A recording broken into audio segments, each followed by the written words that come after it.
Hey everyone, today we're going to show you how to fill your empty refillable filter for your water purification system. So what you're going to need is a little bit of tape. I've got some red electrical tape. You can use black, it doesn't matter. We'll show you why this is going to be important. This is my trusty funnel, makes things a lot easier. And then of course you're going to need your empty refillable filter. So this filter has obviously two ends. One of them has the brine seal on here. Very important to note this. And it's taped on.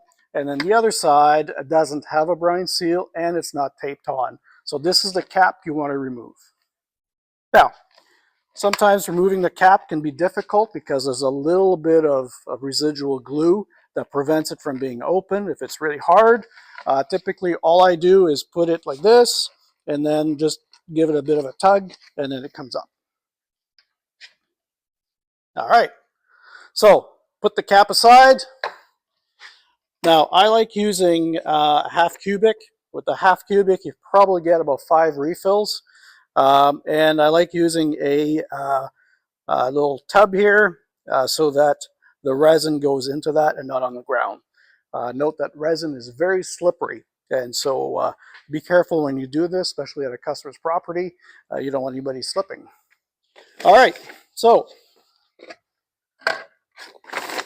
we're just going to proceed. I've got a little bucket here. I can easily pour it in.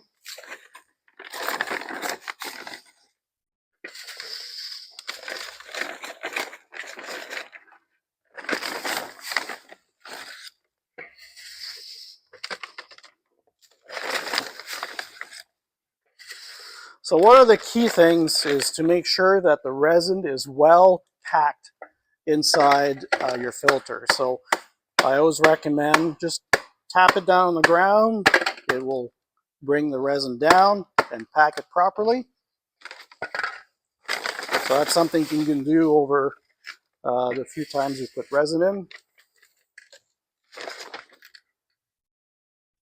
And now we're nearing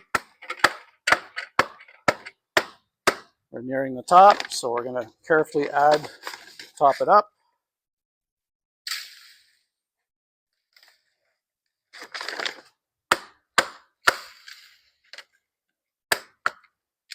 And maybe just a little bit more. Okay. Now, simply put the cap back on all the way through. And then a little bit of tape to keep the cap on where it should be.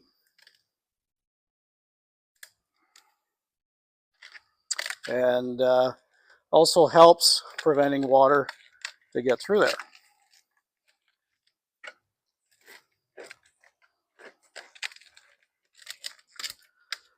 And that's it. That's how you fill an empty refillable cartridge. There you go.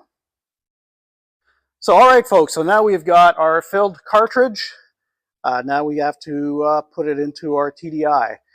This is the same cartridge will go into TDI, go into Mobi, and 4060, for instance.